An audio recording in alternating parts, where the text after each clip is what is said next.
ও আবু বকর, নামাজে যদি দোয়া করতে মনে চায় এই দোয়াটা পড়বা, আল্লাহুম্মা ইন্নী যালামতু নাফসি, আল্লাহ জুলুম করেছি আমার নফসের উপর। আল্লাহরে বলেন, আল্লাহ তুমি আমার রব, তুমি আমার সব।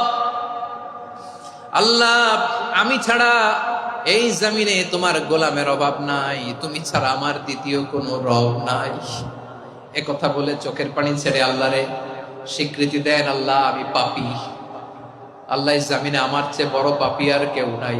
অজু করে সিজদায় লুটিয়ে পড়ে চোখের পানি ছেড়ে আল্লাহরে পাপের স্বীকৃতি দেন, আল্লাহ এমন কোন জুলুম নাই, গুনাহ নাই আমি করি নাই, সগীরা কবিরা, জেনে না জেনে, ইচ্ছায় অনিচ্ছায়, শিরকি বেদাতি সব গুনাহ করেছি। আল্লাহ আকাশের নিচে জমিনের উপরে আমার চেয়ে বড় গুনাহগার আর কেউ নাই। চোখের পানি ছেড়ে আল্লাহরে বলেন, আল্লাহ আমি ছাড়া তোমার গোলামের অভাব নাই, তুমি ছাড়া আমার দ্বিতীয় কোনো রব নাই, তুমি ছাড়া তো কেউ আমার গুনাহ ক্ষমা করার নাই, তুমি আমার রব, তুমি আমার সব। বলতে পারবেন? এই তাকরীর আমার পটুয়াখালীর বয়ান, এই স্বীকৃতিটা দেখতে আল্লাহ বড্ড ভালোবাসে। কারণ আমরা সবাই গুনাহগার, আমরা সবাই কি? বিশ্বনবী বলেন, কুল্লুকুম খাত্তাউন, আ বানি আদম, তোমরা সবাই পাপী। সবাই কি?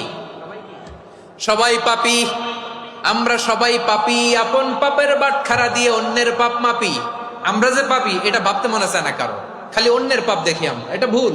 ওর এই পাপ, ও পাপী, ও জালেম, ও জাহান্নামী, এরকম একটা টেন্ডেন্সি। আমার যে কি হালাত এটার খেয়াল নাই। খেয়াল করতে হবে যে আমি সবচেয়ে বড় পাপী, ঠিক কিনা বলেন? পাপ করি না এমন কেউ আছি?